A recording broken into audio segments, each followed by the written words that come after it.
At 11:58 p.m. The silence in the Pinnacle Club was louder than the city 90 floors below us. The glass walls offered a vertigo-inducing view of the skyline. But the real danger was sitting right across the table. My mother, Catherine, swirled her water glass, looked me up and down with that surgical precision she had perfected over 3 decades, and delivered the first cut. "You look like you dressed in the dark, Olivia," she said. Her voice wasn't loud. It didn't need to be. It was a statement of fact. A cold dismissal of my entire existence. Beside her, my brother Brandon checked his watch, annoyed that I existed in his time zone. I felt my phone buzz against my thigh. A notification. $150 million. The transfer had cleared. I didn't smile. I didn't check it. I just turned the screen face down on the white tablecloth. Drop a comment and let me know where you're listening from, and what time it is for you right now. I'd love to know who's part of our community. The sommelier approached our table with the kind of hushed reverence usually reserved for royalty or the very deeply in debt. My father, Robert, didn't even look at the wine list. He just waved a hand dismissively and ordered the 1998 Petrus, $2,500 a bottle. I watched his hands as he handed the menu back. They were trembling slightly. Just a tremor. Barely visible. But to me, it looked like an earthquake. That tremor was the only honest thing about him tonight. The rest was a performance. A desperate. Sweating performance of a man who was trying to convince the world, and himself, that he was still the king of the jungle. He wasn't. He was a scavenger in a bespoke suit. And we were all just props in his delusion. "So, Olivia," he said, leaning back as if he owned the chair, the table, and the air we were breathing. "We need to discuss this phase of yours. Here it comes. The interrogation. Your mother tells me you are still doing that small consulting gig," he continued. "It is worrying. Sweetheart, a woman of 32 needs stability. You are looking fragile." I took a sip of water and looked at them. Really looked at them. And for the first time in my life, I didn't feel the familiar sting of inadequacy. I didn't feel the urge to defend my company, or explain that my small consulting gig was currently rezoning 3 major American cities. Instead, I felt something cold and clinical wash over me. It was clarity. I was watching a live demonstration of projective identification. They weren't attacking me. They were attacking the mirror. When my father called me unstable, he wasn't talking about my career. He was talking about the fact that his credit lines were maxed out, and he was one missed payment away from a liquidity crisis. He was projecting his own financial vertigo onto me, because it was too terrifying to keep inside his own head. Then Brandon chimed in.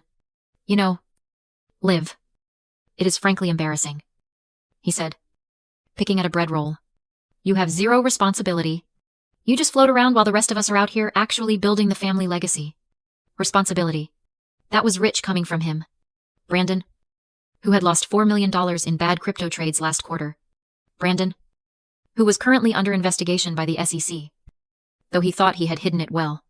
He called me irresponsible, because looking at his own recklessness would destroy him. He needed me to be the failure, so he could remain the golden child. And Mom, she looked at me with pity. "You are so lonely, Olivia," she sighed. "It breaks my heart. No husband. No prospects. Just work." I looked at the woman who hadn't slept in the same room as her husband in 15 years. The woman whose marriage was a hollow shell held together by social obligations and shared debt. She called me lonely, because my solitude was a choice. And hers was a prison. They were dissecting me with surgical knives.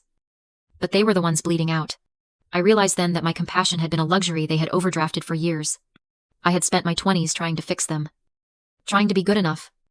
Trying to plug the holes in their self-esteem with my own achievements. But you cannot fill a cup that has no bottom. We just want you to be happy. Olivia, Dad said, flashing a smile that didn't reach his eyes. But happiness requires realism. And frankly, you are living in a fantasy world. The irony was so sharp, it could have cut glass. I was the only person at this table living in the real world. They were the ones acting out a play that had been cancelled 3 seasons ago. I didn't say any of that. I didn't scream. I didn't pull out my phone and show them the bank balance.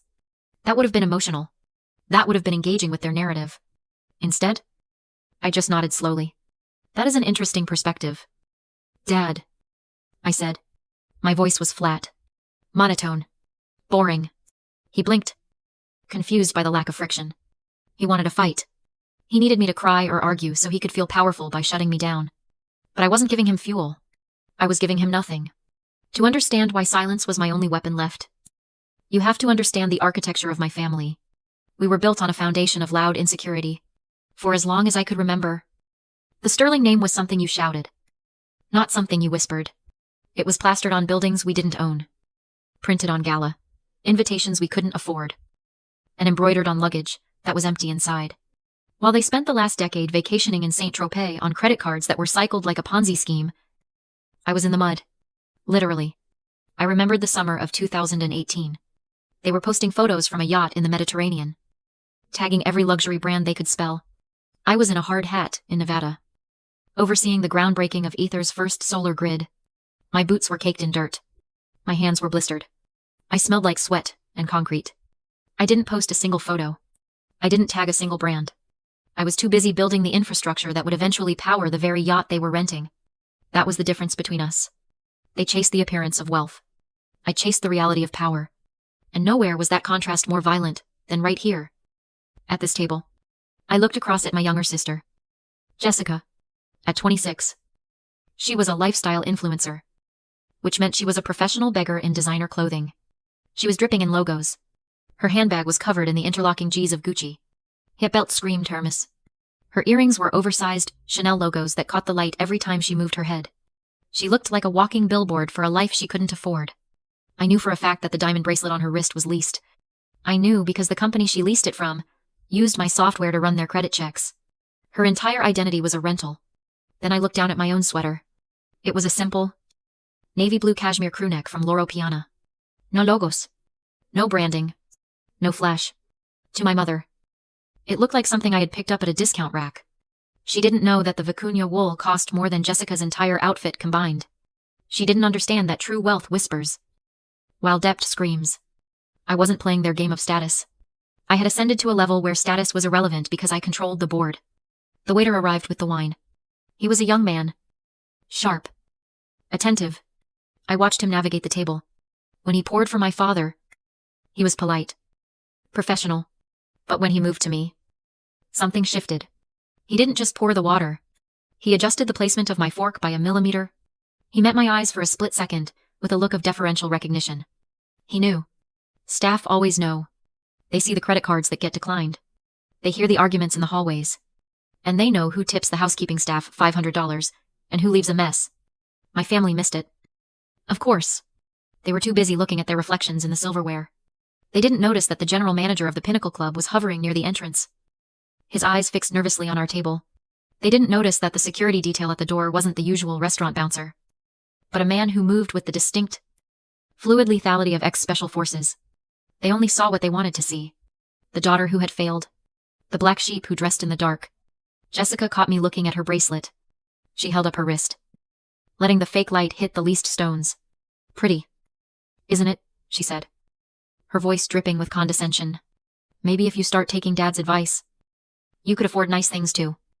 Olivia, there is no shame in asking for help to upgrade your wardrobe.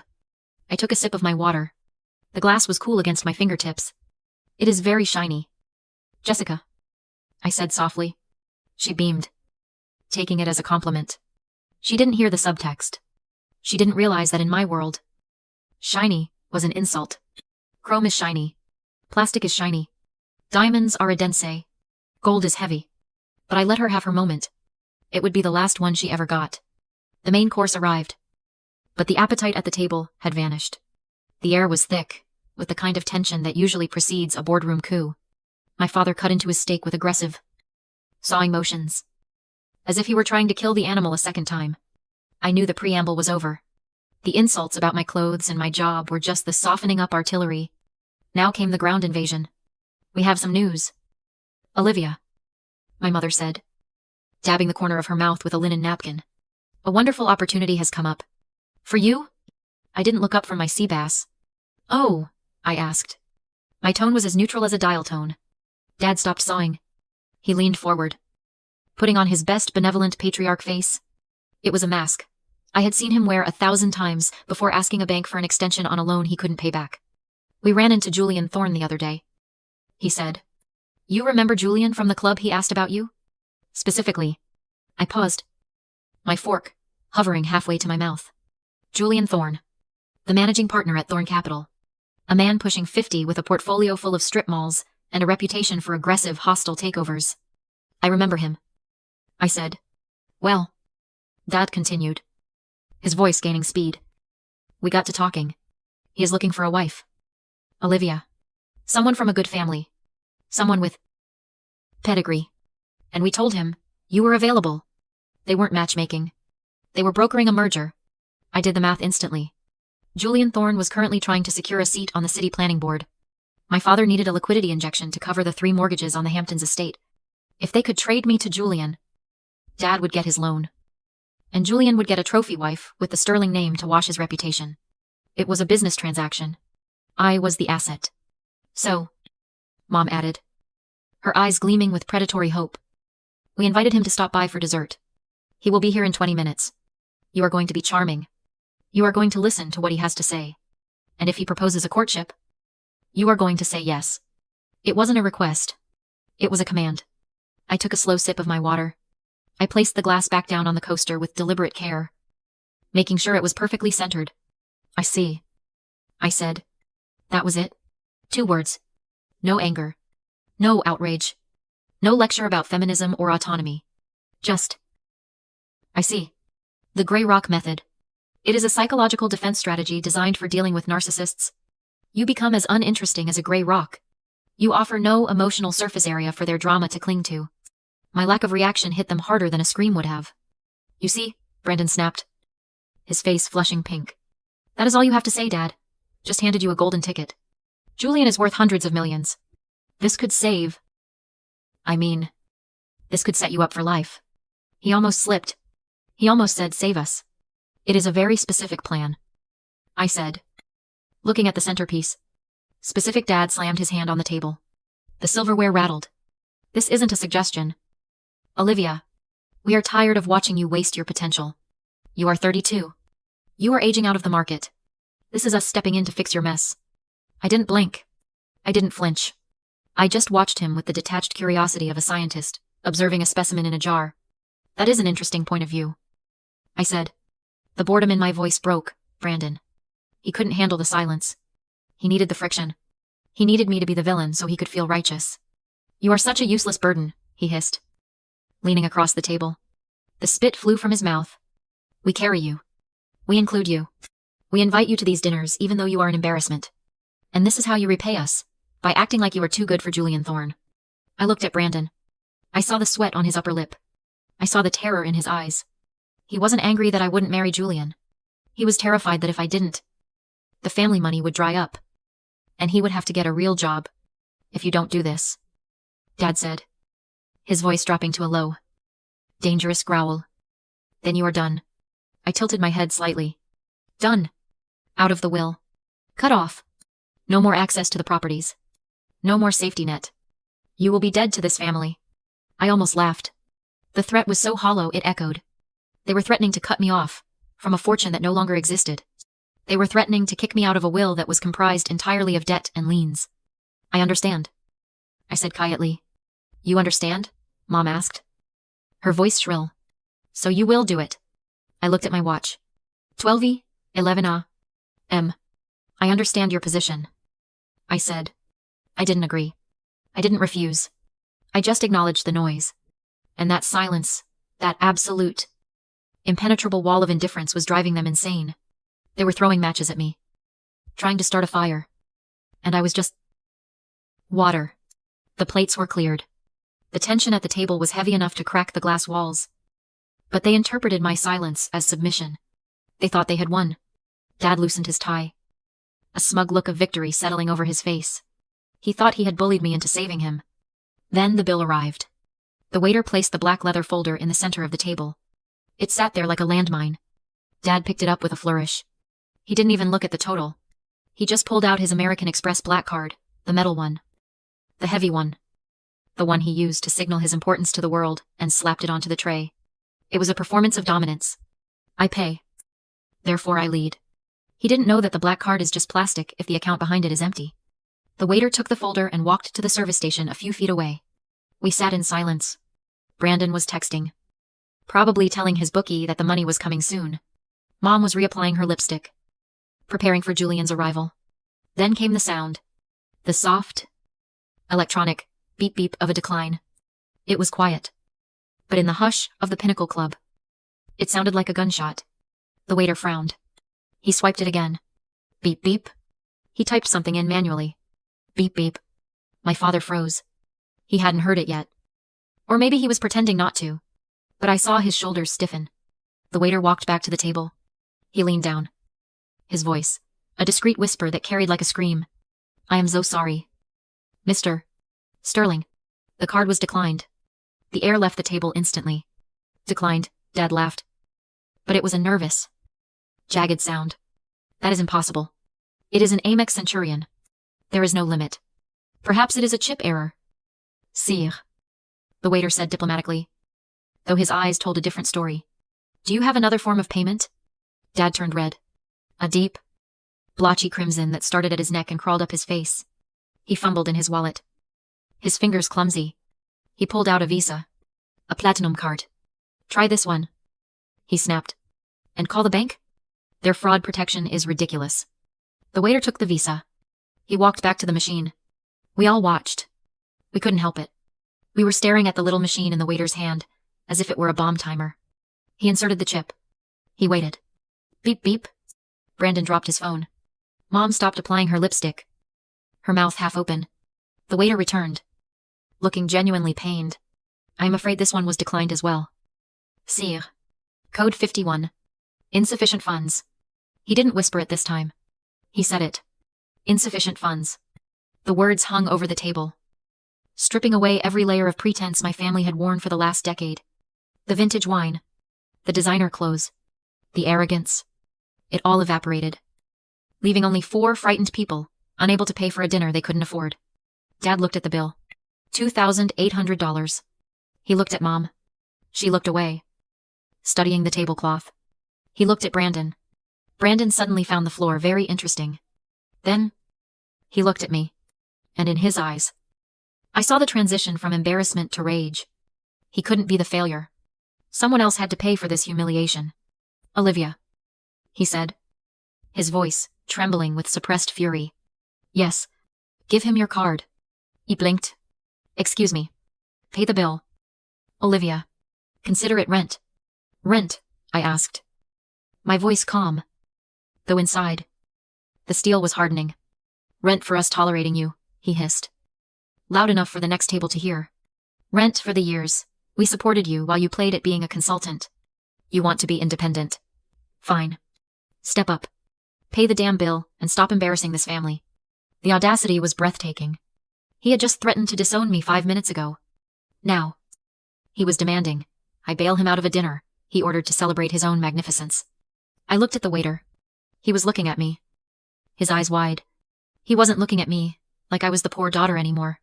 He was looking at me like I was the only person at the table who wasn't drowning. I looked back at my father. I don't think I will, I said. Dad's face went purple. What did you say? I said no. I didn't order the 1998 Petrus. I didn't order the tasting menu.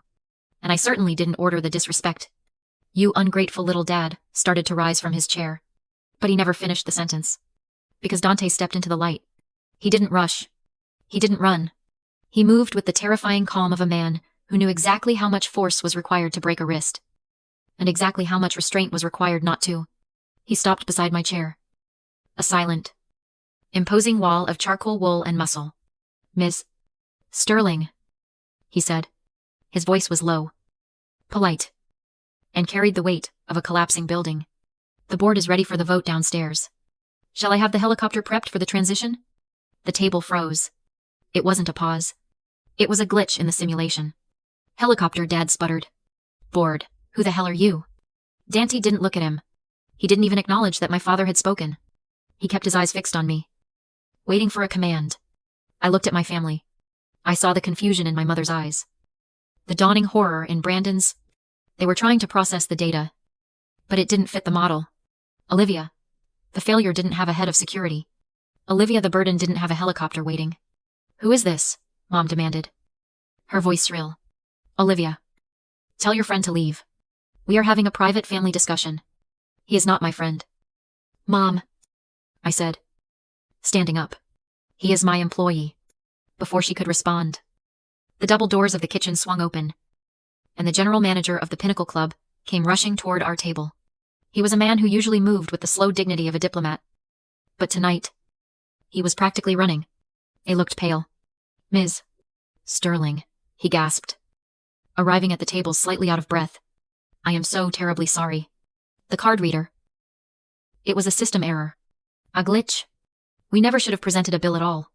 Dad puffed up his chest, seizing the opportunity to reclaim some dignity. See? He barked, glaring at the waiter. I told you it was a bank error. Incompetence. I expect this meal to be comped. The general manager turned to my father. His expression shifted from apologetic to confused. Come 10, no? Sire. We have waived the fee for Miss Sterling. He turned back to me, wringing his hands. Since you own the building. Ms. Sterling. It fait? Redundant to charge you for the wine. We will handle the accounting internally. Please accept my deepest apologies for the disrespect. The silence that followed wasn't just quiet. It was a vacuum. It sucked the air out of the room. My father's fork clattered onto his plate. Own the building, Brandon whispered. I looked at them.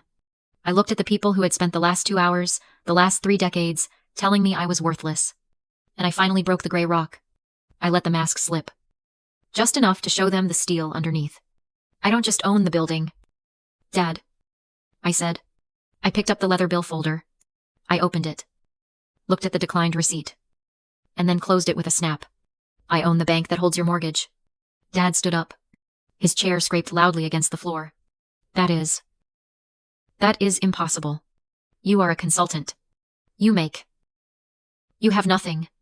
I have Ether infrastructure, I said. And 3 months ago, Ether acquired the distressed debt portfolio of City National Bank. That includes the 3 mortgages on the Hamptons house, the lien on the boat, and the credit line you used to buy that suit. I looked at Brandon. And I know about the SEC investigation. Brandon. I know because when you tried to liquidate the family trust to cover your tracks, the request came to my desk for approval. I denied it. Brandon went white. He looked like he was going to be sick. You? You denied it, he choked out. But that means you are going to prison if you don't find $4 million by Monday, I said calmly. And you won't find it here. I turned to my mother. She was trembling, clutching her napkin like a lifeline. And Mom, I said, softening my voice just enough to make it hurt more. I know you aren't worried about me being lonely. You are worried because the prenup you signed 30 years ago gives you nothing if Dad goes bankrupt. And he is bankrupt. I gestured to the room, to the glass walls, to the city lights below. This dinner, this show of wealth, it was all on credit. And I just cut the limit. The devastation was total. It wasn't just a financial collapse, it was an ontological one. Their entire reality, the hierarchy where they were the kings and I was the peasant, had been inverted. They were standing on a floor that belonged to me. In a building I owned, eating food they couldn't pay for, while I held the deed to their lives. You can't do this, Dad whispered. He looked old suddenly, defeated. We are your family. No, I said. You are my tenants, and you are being evicted. I nodded to Dante. Please escort them out. And Dante, ensure they take the service elevator. The main lift is for members only. Olivia Mom screamed as Dante stepped forward. You ungrateful. We raised you. Security guards materialized from the shadows. Professional. Silent. Effective. They flanked my family. My father tried to muster some bluster. But one look from Dante silenced him. Brandon was crying. Jessica was frantically trying to hide her face from the other diners. I watched them go. I watched them being marched out of the restaurant they had walked into, like conquerors. I watched the doors close behind them. And then, I was alone. I walked to the window. The city was a grid of light and shadow below me. I could see the construction cranes in the distance. The skeleton of the next Ether tower, rising against the skyline. My phone buzzed again. A text from my mother. How could you? We are ruined. Please. Olivia. We are family. I handed the phone to Dante, who had returned to my side. Change the number, I said, and revoke their membership to the club. Done. Ms. Sterling. I turned back to the window. I took a deep breath. And for the first time in 32 years, the air didn't taste like debt. It tasted like cold, clean oxygen. The next morning, I met with my team.